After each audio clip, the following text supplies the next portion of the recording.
سا حملہ کیا گیا ہے اس ملک میں آئین اور قانون پر جس کی مثال کسی مارشل لا کے بدترین دور میں بھی نہیں ملتی. جس طرح عدلیہ کو سرنگوں کیا گیا ہے، جس طرح ججوں کے اوپر تلوار لٹکائی گئی ہے. کسی بھی ہائی کورٹ کے جج کو اٹھا کر آپ ایک کورٹ سے دوسری کورٹ میں پھینک سکتے ہیں.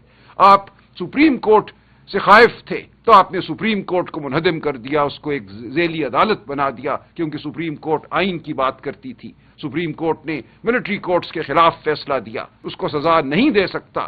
یہ پوری دنیا کا متفقہ فیصلہ ہے. پاکستان آج واحد ملک ہے جہاں ایک آئین ہے جو عدلیہ کی بات کرتا ہے، انسانی حقوق کی بات کرتا ہے، جس میں سویلین کا ٹرائل فوجی عدالتیں کر سکتی ہیں. کوئی اور ملک ایسا نہیں کرتا. افریقہ کا کوئی ملک ایسا نہیں کرتا. لاطینی امریکہ کا کوئی ملک یہ نہیں کرتا.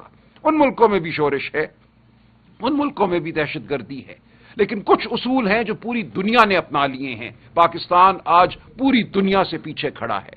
جب ہمارے سپریم کورٹ نے کہا آپ یہ نہیں کر سکتے، آپ کا آئین تو حرمت انسان کی بات کرتا ہے، آپ کا آئین ایک آزاد عدلیہ کی بات کرتا ہے. ہم سپریم کورٹ گئے یہ کہنے کہ 8 فروری 2024 کو پاکستان کی عوام نے ووٹ ڈالا تھا، پی ٹی آئی کے لیے ووٹ ڈالا تھا، عمران خان کے لیے ووٹ ڈالا تھا. اس ووٹ کے تقدس کا کچھ تو خیال کرو. ہم سے 100 سیٹیں چھین لی گئیں، لیکن جو چھوڑی ہیں ان کے تناسب سے ہمیں ریزروڈ سیٹس خواتین کی اور اقلیتوں کی، غیر مسلم دوستوں کی تو دو، اور سپریم کورٹ نے وہ نشستیں ہمیں دیں. اس کی پاداش میں سپریم کورٹ کو ایک ذیلی عدالت بنا دیا گیا. 26ویں ترمیم آئی، پھر 27ویں ترمیم آئی. آج اس ملک میں ایک زبابندی کا عالم ہے. آپ میں سے کوئی بھی کھل کے بات نہیں کر سکتا. بات کرے گا تو پیکا کے قوانین ہیں، جے آئی ٹیز بنیں گی، آپ کو 10 سال سزا ہو جائے گی. کل کی جو پریس کانفرنس ہوئی اس سے بہت سخت مایوسی ہوئی. جو الفاظ استعمال کیے گئے ہیں وہ الفاظ مناسب نہیں تھے، وہ الفاظ غلط تھے. ایک بڑی پولیٹیکل پارٹی، اس کی لیڈرشپ یا وزیر اعلیٰ کے پی کے بارے میں اشارتاً بھی کچھ ایسے الفاظ کا استعمال ہونا، ایسے بڑے ادارے کے بڑے افسر کی طرف سے آنا جمہوریت کے لیے بدقسمت. 1- نہیں ہوگا، پھر ایوری 1- ہو جائے گا. جتنا برداشت کیا اس ملک کی خاطر کہ کسی بھی تباہی کی ابتدا ہمیشہ سے چند نامناسب الفاظ کی ادائیگی سے ہوتا ہے. اپنے ایگو کو جانے دینا ہوگا. ہم تو پہلے یہ بیانیہ لے کے جا رہے تھے کہ خان صاحب کو رہا کرو، اور یہاں تک آ گئے کہ خان صاحب سے ملاقات کرو. آج ہمیں یہ کہا جا رہا ہے کہ اس ملک کا جو مقبول ترین لیڈر ہے وہ نیشنل سیکیورٹی تھریٹ ہے. یہ بھی ایک مذاقہ خیز بات ہے، اور یہ پہلی بار نہیں ہوئی. آپ عوام کے دلوں سے ان کے کیے گئے فیصلوں کو نہیں ہٹا سکتے. پاکستان کی عوام باشعور ہے، ہمیشہ باشعور رہی ہے. پاکستان کی عوام اگر آج عمران خان کے پیچھے کھڑی ہے، عمران خان سے امید لگا کے کھڑی ہے، تو اس کی وجہ ہے یہ دیوانے نہیں ہیں. ہم جو آپ کے سامنے بیٹھے ہیں ہم کوئی سحر زدہ لوگ نہیں ہیں جن کی سوچ نہیں ہے، جن کی عقل نہیں ہے. ہم جانتے ہیں اس ملک پہ کون قابض رہا ہے. ہم جانتے ہیں کہ آج جو سیاسی جماعتیں جو ایک زمانے میں جمہوریت کا نام لیتی تھیں وہ آج معتوب ہونے کے بعد مغلوب ہو چکی ہیں. انہوں نے سہا، بہت کچھ سہا، لیکن آج ان کے اندر وہ سخت باقی نہیں کہ وہ عوام کی بات کر سکے.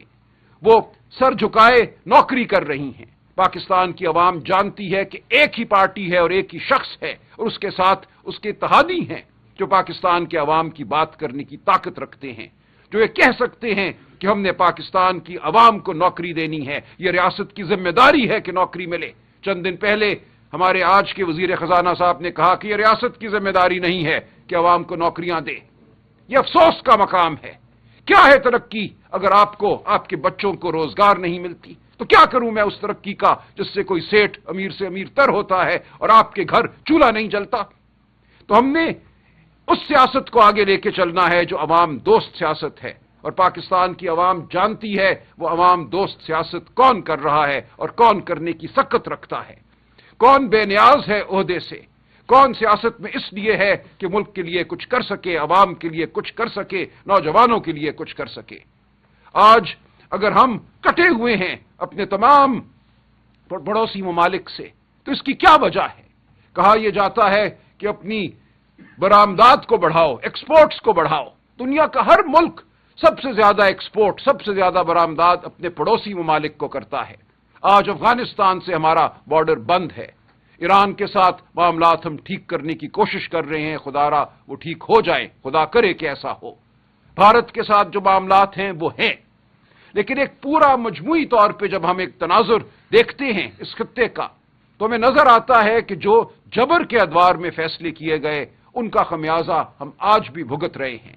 جب تک عوام کی پاکستان کے کروڑوں نوجوانوں کو نوکریاں نہیں ملیں گی، پاکستان کی معیشت، ہماری اکانومی، جی این پی اس کی آج بھی 300 بلین سے زیادہ ہے، اس کو 1000 بلین ہونا چاہیے تھا، لیکن 300 بلین سے زیادہ آج بھی ہے۔ اگر کوئی 6-8 بلین ڈالر آپ کی طرف پھینک بھی دیتا ہے اور اس سے آپ نئے کوئی کھلونے خرید لیتے ہیں تو پاکستان کی عوام کو کیا فائدہ ہوگا؟ جب تک پاکستان کی عوام پاکستان کے ایوانوں میں نہیں گونجے گی، پاکستان کی اسمبلیوں میں نہیں گونجے گی، وزیر اعظم ہاؤس میں نہیں گونجے گی، اس وقت تک پاکستان کے عوام کی فلاح ممکن نہیں ہوگی۔ آپ نے 16 سیٹیں جیتنے والی ایک پارٹی کو حکومت دے دی، پھر آپ نے کہا کہ یہ اب پاکستان کی فلاح کے منصوبے بنائیں گے، یہ ممکن نہیں ہے۔ جھوٹ اور فریب پر کھڑا نظام کبھی بھی دیر پا نہیں ہوگا۔ پاکستان کی عوام کبھی بھی اس نظام کو قبولیت نہیں بخشیں گے، اور آخری قبولیت وہی ہے اللہ تعالیٰ کی قبولیت کے بعد جو عوام کی طرف سے آئے، کسی اور کی قبولیت کا کوئی مطلب نہیں ہے۔ تو ہم آپ کے سامنے بیٹھے ہیں، کل کی پریس کانفرنس کا کوئی جواب دینے نہیں، وہ ایک افسوسناک گفتگو تھی، اس طرح بھی نوعیت کی گفتگو تھی، اس میں نہ کوئی ایسا پرمغز کوئی بیانیہ تھا جس کا جواب دیا جائے، وہ ایک دشنام درازی تھی، الزامات تھے، ہم اس کا جواب نہیں دیں گے۔ ہم آپ کو صرف یہی کہیں گے کہ پاکستان کی عوام کو مت دھتکارو۔ پاکستان کی عوام عمران خان کے ساتھ کھڑی ہے، پی ٹی آئی کے ساتھ کھڑی ہے۔ Imran Khan national security threat نہیں ہے۔ عمران خان نے اس ملک کو جوڑ کے رکھا ہوا ہے۔ اس ملک کے کروڑوں نوجوان عمران خان کی وجہ سے جڑے ہوئے ہیں اس بیانیے کے ساتھ جو پاکستان کی ریڑھ کی ہڈی ہے، ورنہ بہت سے بیانیے ہیں، کوئی نسل پرستی کا بیانیہ ہے، کوئی فرقے کا بیانیہ ہے، ان تمام بیانیوں کو رد کر کے عمران خان پاکستان کے بیانیے کے ساتھ کھڑا ہے، اور کروڑوں پی ٹی آئی کے سپورٹر ووٹر اس بیانیے کے ساتھ کھڑے ہیں۔ خدا را یہ مت کرو، عمران خان کو مائنس آپ نہیں کر سکو گے، لیکن خدا نہ خواستہ اگر آپ ایسا کرتے ہو تو اس ملک کے شیرازے کو اکٹھا رکھنا بہت مشکل ہوگا۔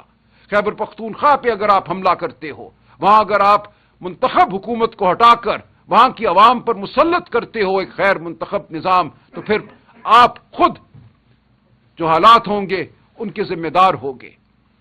خیبر پختونخوا کی عوام غیور ہے، وہ اپنے فیصلے خود کرتے ہیں، وہ قبائلی عوام ہوں یا دیگر علاقوں کے عوام ہوں، آپ ان کو دھتکار نہیں سکتے، آپ ان کے وزیر اعلیٰ کے حوالے سے ہرزہ سرائی نہیں کر سکتے۔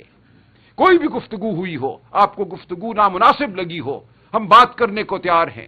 خیبر پختونخوا صوبے کو داؤ پر مت لگاؤ، یہ ایک انتہائی حساس علاقہ ہے۔ اس وقت جو حالات ہیں، جو دہشت گردی کی صورتحال ہے، اس میں عوام کو ساتھ لے کر چلو۔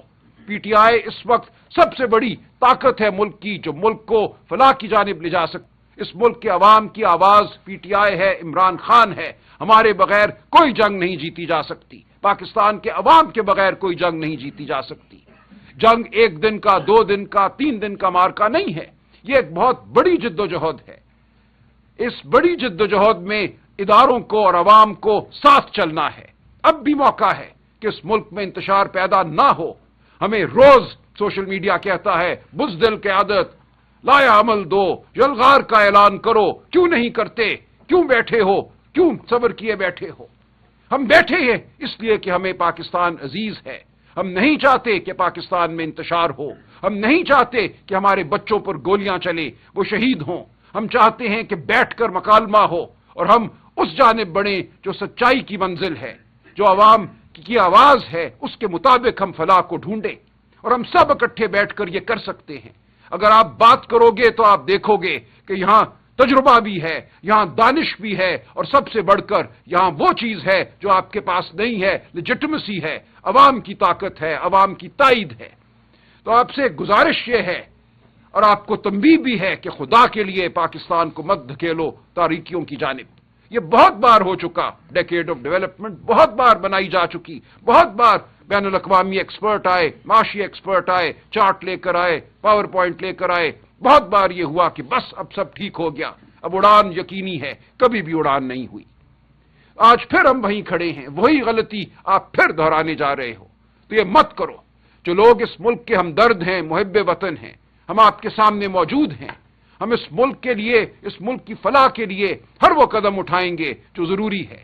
ہم کوئی اس ملک کے مخالف نہیں ہیں، ہم ضامن ہیں اس ملک کے، اور ہماری ضمانت ہے کہ پاکستان کی فلاح کے لیے عمران خان ہر وہ قدم اٹھائے گا جس کی ضرورت ہے، پی ٹی آئی ہر وہ قدم اٹھائے گی جس کی ضرورت ہے۔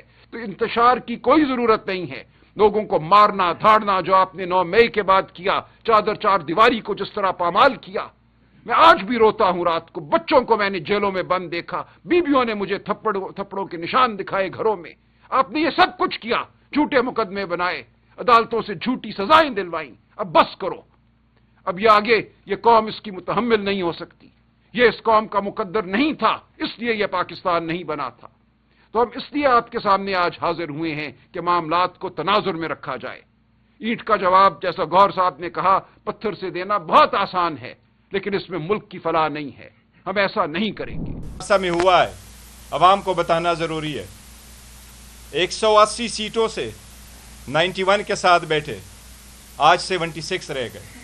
ریزرو سیٹیں لی گئی، عورتوں بچوں پہ ظلم ہوا، ہمارے ساتھ جو زیادتیاں ہوئی ہیں وہ اپنی ایک داستان ہے۔ ہماری اپنی گھر کی سیٹ بھی چلی گئی، ہم نے کچھ بھی نہیں کہا، ہم صبر کرتے رہے کہ ملک میں جمہوریت ہو۔ ہم نے ہمیشہ سے یہ کہا ہے کہ پاکستان تحریک انصاف کا نظریہ، زاویہ، بیانیہ جمہوریت ہے، پاکستان بھی ہمارا، فوج بھی ہماری۔ جب مئی 2025 میں سخت وقت آیا تو باوجود اس کے کہ ہم کن سختیوں سے گزر گئے تھے، ہم پاکستان کے ساتھ رہے، عوام کے ساتھ رہے، افواج پاکستان کے ساتھ رہے۔ ہم نے ان کے رول کو سراہا، ہم ان کے ساتھ کھڑے رہے، اور ہمارے ہی کچھ کنٹریبیوشن نے اس ملک کو ایک بہت بڑے کامیابی سے ہمکنار کیا۔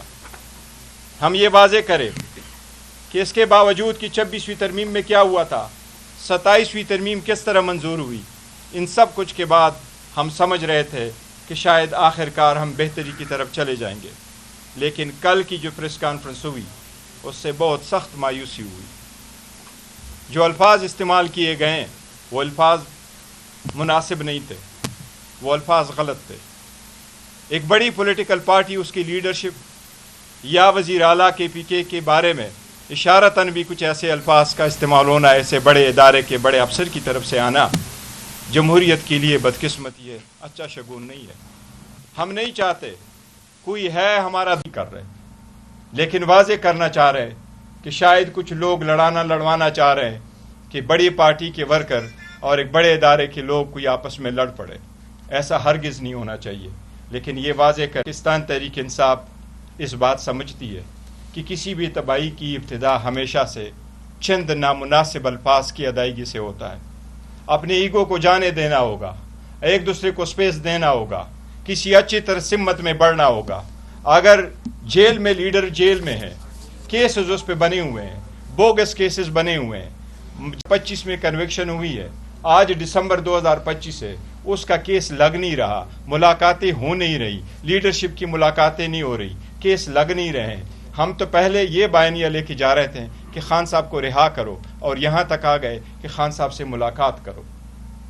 ہم نے جتنا برداشت کیا اس ملک کی خاطر، جمہوریت کی خاطر، لیکن ہم یہ کہیں کہ اگر یہ سے حالات رہے، ایک دوسرے کے ساتھ ایسا رویہ رہا، تو یہ جمہوریت میں اس کا سب سے بڑا نقصان ہوگا۔ اور اگر نقصان ہوتے جا رہا ہے تو جس طرح آج کل کے الفاظ ہے، جمہوریت کی ایسی کی تیسی ہو جائے گی، جو نہیں ہونا چاہیے کسی صورت۔ یہ ملک ڈیزرو کرتا ہے کہ یہ پھلے بڑے بہتر ہو، لیکن اگر کسی ایسی طرف چل پڑے اور اسی رویے کے ساتھ چلے، پھر 1- نہیں ہوگا، پھر ایوری 1- ہو جائے گا، جو نہیں ہونا چاہیے۔ اب بھی وقت ہے، میں سمجھتا ہوں ٹون ایز کریں، بہتری کی طرف جائیں۔ میں یہ بھی ریکویسٹ کروں گا کہ منگل والے دن کی جو ملاقاتیں ہوں اس پہ بھی پابندی نہ ہو، بہنوں کی ملاقاتوں پہ سیاست نہ ہو۔ بہنوں کی ملاقات تو ایٹ لیسٹ ہو، اگر کیسز لگ نہیں رہے، اٹھا نہیں رہے، تو یہ ملاقاتیں بھی ضرور ہو۔ اس کے بارے میں تفصیل سے ذکر سلمان راجہ صاحب کریں گے اور اسد کیسر صاحب کریں گے۔ میں ان سے ریکویسٹ کروں گا کہ اس پہ بات زیادہ